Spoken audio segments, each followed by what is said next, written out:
Welcome to Video Vault number 25.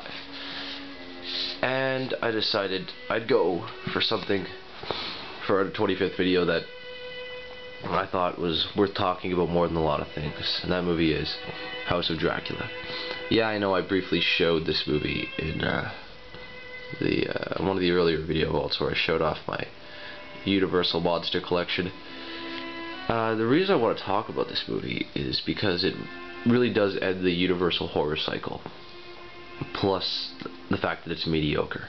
You know, everybody has talked to death about Frankenstein and why it's a great movie, or Dracula and why that's a great movie. No one ever talks about this one. And, you know, as a kid, there's a store I used to go to. It's closed down now, unfortunately. But I used to buy these on VHS, and I held off of this one, and then it just wasn't there, and I could not see it for however many years that I always wanted to. When I finally saw it, I was like, what the hell? Really?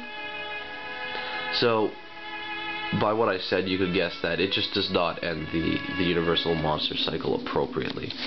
Like, if you look on the back here, what does it say?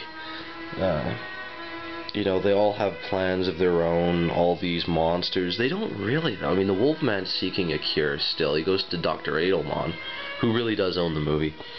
Dracula's seeking a cure. Apparently, vampirism can be explained with science, which is something that I thought was needless, especially in the movie that ends the cycle.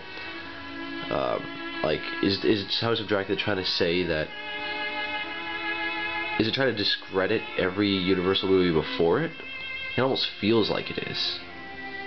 And then, you know, of course, you have the Frankenstein monster. He's in the movie too, for like 2 minutes or something like that. In any case, what am I trying to say here? This movie should be called House of Edelman. See this guy?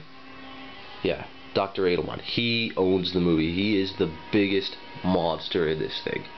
I mean, not for his own, because it's his own fault. His blood gets contaminated with that of Dracula's, I won't say.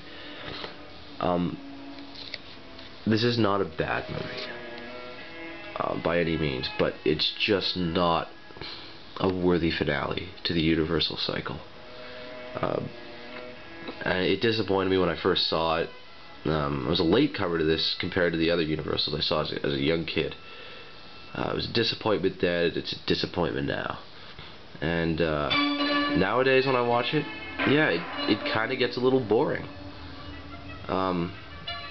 You know, compare it to House of Frankenstein, which, you know, is a silly movie too. It's a lot like this, except it's better because it doesn't just try to explain everything away with science. Plus, you know, John Carradine is just an awful Dracula, in my opinion. I know there are people who will argue with me and say that he isn't, but he is an awful Dracula. He's crap. Like, he has no redeeming qualities whatsoever. He's not scary. He's nothing like... He's not 1% of what Lugosi was. He brings nothing to the role. And guess what? He's dead like halfway through the movie. Or maybe not even halfway. So, anyway, if you haven't seen it, check it out just to see more in detail what I'm talking about. But don't expect this to be even as good as the other Universal horror films of the 40s. Like, it's mediocre at best.